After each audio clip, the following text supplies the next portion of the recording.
Morning my dear students. बेटा ये practice paper है, सैम्पल पेपर है 2022-23 का, सीनियर सेकेंडरी क्लास 12th का, HBSE बोर्ड पॉलिटिकल साइंस का। ठीक है जी, मंडे को आपका इसका फेयर फाइनल पेपर है। कोड ए, देखो code A and code B दो सेट पेपर HBSE ने वेबसाइट के ऊपर अपलोड किए हैं। वैसे आपको 4 पेपर सेट आने हैं, कोड ए, कोड बी, सी, डी, ठीक है 4 आने हैं, बट उन्होंने 2 सैम्पल पेपर अपलोड करने हैं कि ये बेटा इन इन दोनों सैम्पल पेपर्स का हर क्वेश्चन आपने याद करके जाना है, हर क्वेश्चन, ठीक है जी। 1 मार्क्स 2 मार्क्स। और सेकंड थिंग, लास्ट वाली 4 वीडियोस वेरी वेरी इंपॉर्टेंट है। लास्ट वाली का I mean to say that blueprint, syllabus, 2 code paper जो 22-23 के लेटेस्ट हैं बिल्कुल, ठीक है जी। लेटेस्ट से थोड़ा सा क्या आइडिया आ जाएगा। वैसे तो देखो मैंने प्लेलिस्ट बनाकर 2017 से लेकर अप टू टिल टुडे तक के जो भी मेरे पास मटेरियल कंटेंट्स अवेलेबल था, ठीक है, वो अपलोड करने की पूरी कोशिश की है, ठीक है। पर लेटेस्ट देखो 2017 में जो आजकल के जो मुद्दे चल रहे हैं ना, वो 2017 के पेपर में थोड़ी ना मिलेंगे आपको। सोच के देखिए, 18 में नहीं मिलेंगे, 17, 18, 19, 20 के 20 का नहीं मिला तो 17 से लेके 23 तक के सारे अपलोड कर दिए।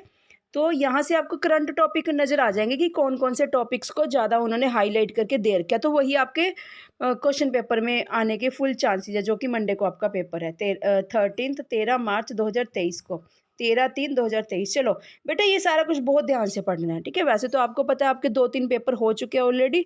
आपको पता है कि QR शीट वाली पेपर मिलनी है, बुकलेट मिलनी है, बीच में से कोई शीट नहीं छोड़नी।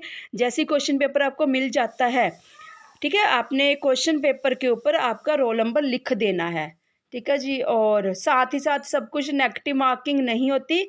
कोड 4 आएंगे ABCD, ये सारा कुछ पढ़ लेना। बीच बीच में से ब्लैंक शीट्स नहीं छोड़नी, याद रखना। ब्लूप्रिंट में पढ़ लेना कि उन्होंने कितने टाइम के लिए कितना क्वेश्चन कहा है। तुम भी वैसा सा सोच के चलना कि इतने मिनट्स में इतने क्वेश्चन पे लगाऊंगा, ठीक है। वो ब्लूप्रिंट वाला एक बारी वीडियो पढ़ लेना है, या फिर ब्लूप्रिंट वाली वीडियो में दिक्कत परेशानी रहती है, ठीक है, तो मैंने बेटा गूगल ड्राइव का लिंक भी शेयर कर दिया। गूगल ड्राइव के लिंक में जो सारी मैं वीडियोज़ अपलोड कर रही हूँ, सारी की सारी वीडियोज़ उस गूगल ड्राइव में पड़ी हैं, ठीक है। गूगल ड्राइव का लिंक भी मैंने बिल्कुल जस्ट क्लिक करोगे डायरेक्ट आपको नजर आ जाएगा। 2017, 18, 19, 21 के 2 सेट हैं, ठीक है जी। 17, 18, 19 के 4 सेट, 21 के 2 सेट, यानी कि पार्ट 1 एंड पार्ट 2 में आया था।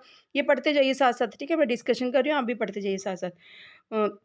21 के 2 सेट थे, क्योंकि कोविड के कारण काफ़ी थोड़ा-सा रहा था कि पेपर होने हैं, नहीं होने, होंगे तो किस फॉर्मेट में होने हैं ना, तो 2 फॉर्मेट में पेपर आया था। 21 का सैंपल पेपर 2 फॉर्मेट में आया था, 22 में उन्होंने रियल में इम्प्लीमेंट कर दिया था। 21 में कोई पेपर हो गया था, कोई पेपर नहीं हुआ था एग्ज़ाम, ठीक है। वो जितने हो गए थे उसी बेसिस पे उनकी असेसमेंट लगा दी गई थी जो नहीं हुए थे, ठीक है। गरीबी हटाओ का नारा लगाया तो इंदिरा गांधी ने था, ठीक है, बट लगाया कौन से सन में था, ये सारे राज्य में अपलोड कर दिया, वहाँ से उठा लेना गरीबी हटाओ वाला। भारत का पुनर्गठन कब हुआ, यूरोपीय संख्या, झंडे में कितने सितारे हैं, सितारे ये वाला सबसे फर्स्ट वाले लेक्चर में आया हुआ है अपना, ठीक है। मुद्रा कोष का मुख्यालय कहाँ है, ये ध्यान से सुनो, कौन सा है, कोड ए 22-23 का। ये सारे क्वेश्चन बेटा सारे करके जाने हैं ध्यान से, ठीक है।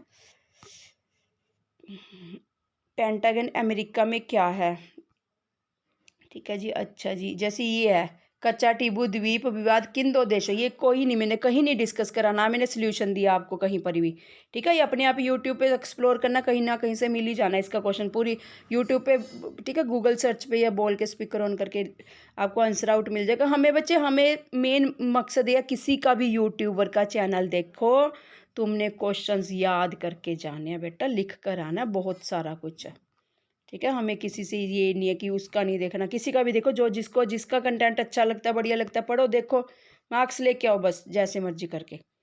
प्रेस सेंसरशिप क्या है, ठीक है। प्रेस सेंसरशिप ये वाला तो क्वेश्चन पढ़ चुके हैं अपन ना। क्षेत्रीयवाद, ध्रुवीय, सोवियत प्रणाली, यूरोपीय, ये सारे नोट्स में है, जो नोट्स दिए ना।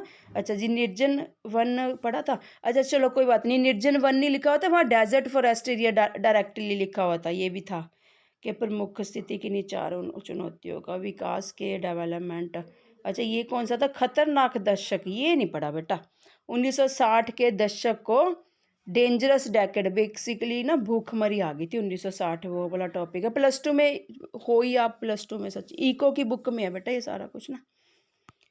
चलो जी, ये तो सारे विघटन का ठीक है। इंटीग्रेशन होता है इकट्ठा होना, डिसइंटीग्रेटेड विघटन, खात्मा होना किसी चीज़ का, डिसइंटीग्रेटेड।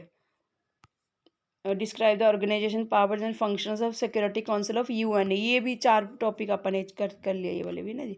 चलो जी, ग्लोबलाइजेशन, ठीक है। ये 21वां क्वेश्चन वही वाला वैसे ही, general effect of environmental pollution. और नेक्स्ट क्या है जी, last topic, what is the meaning of globalisation, describe the main objectives.